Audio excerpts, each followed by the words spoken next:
Halo teman-teman, perkenalkan nama saya Selviana Janroto dengan NIM C1B020042.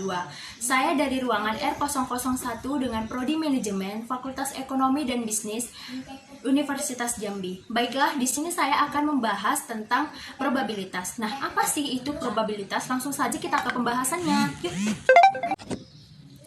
Nah, probabilitas adalah suatu indeks atau nilai yang digunakan untuk menentukan tingkat terjadinya suatu kejadian yang bersifat random atau acak, dan biasa disebut juga sebagai peluang atau kemungkinan. Kenapa begitu? Karena kemungkinan tersebut berada di antara pecahan 0 sampai 1.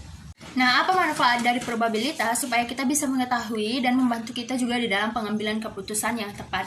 Karena kehidupan di dunia ini tidak ada kepastian dan informasi yang kita dapatkan terkadang tidak sempurna. Contohnya, pembelian harga saham berdasarkan analisis harga saham. Peluang produk yang diluncurkan perusahaan ada yang sukses dan juga yang tidak, dan lain sebagainya. Nah, probabilitas dalam definisinya terbagi menjadi 3 pendekatan. Nah, pendekatan yang pertama yaitu pendekatan klasik, kedua pendekatan frekuensi, ketiga pendekatan subjektif. Nah, pendekatan klasik adalah hasil bagi dari banyaknya peristiwa yang dimaksud dengan seluruh peristiwa yang mungkin terjadi. Pendekatan frekuensi adalah proporsi waktu terjadinya suatu peristiwa dalam jangka panjang jika kondisi stabil. Frekuensi relatif dari seluruh peristiwa dalam sejumlah besar percobaan.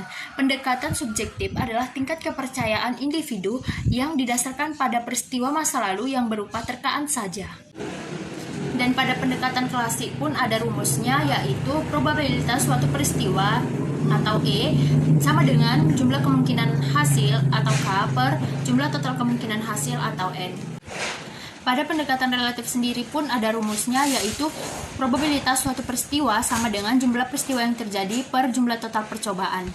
Adapun sifat-sifat dari probabilitas yaitu apabila 0 lebih kecil dari PA lebih kecil dari 1, artinya nilai probabilitas kejadian A selalu terletak antara 0 dan 1. Apabila PA sama dengan 0, artinya dalam hal kejadian A tidak terjadi himpunan kosong, maka probabilitas kejadian A adalah 0. Dapat dikatakan bahwa kejadian A mustahil untuk terjadi.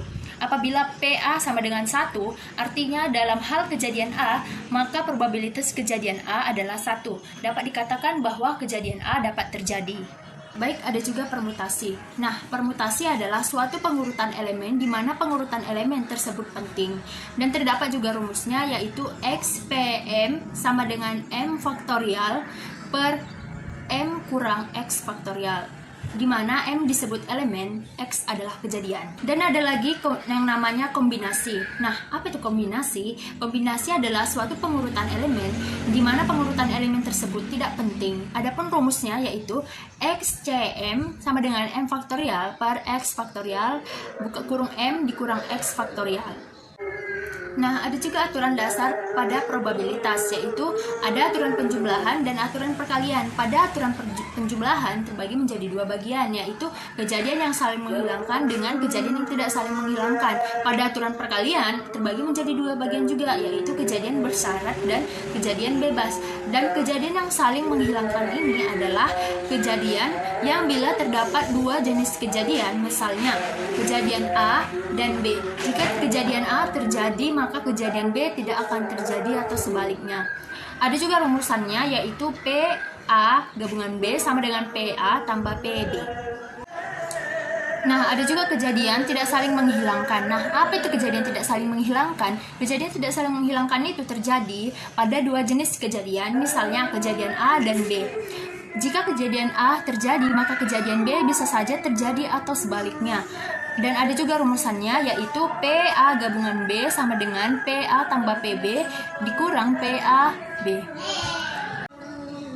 Nah, ada juga kejadian bersyarat. Bila terdapat 2 jenis kejadian, misalnya kejadian A dan B. Kejadian A bisa terjadi jika kejadian B sudah terjadi atau sebaliknya.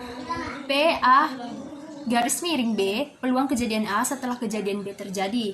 PB garis A, peluang kejadian B setelah kejadian A terjadi. Adapun rumusannya yaitu PA garis B sama dengan PA irisan B per PB.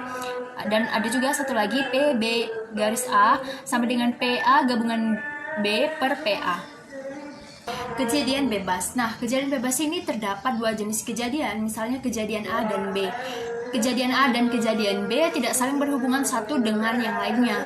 Dan ada juga rumusannya, yaitu PA irisan B sama dengan PA dikali PB. Hukum probabilitas terbagi menjadi dua bagian, yaitu hukum jumlahan dan hukum perkalian.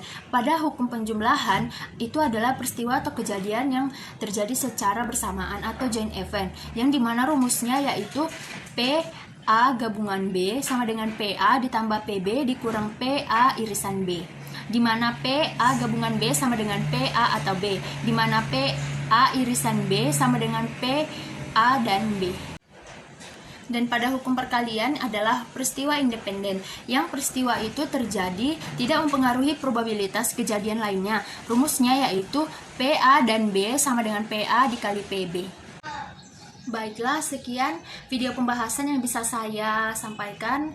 Semoga pembahasan kali ini bisa bermanfaat untuk teman-teman semua. Jangan lupa tinggalkan like, komen, dan subscribe-nya. Bye-bye.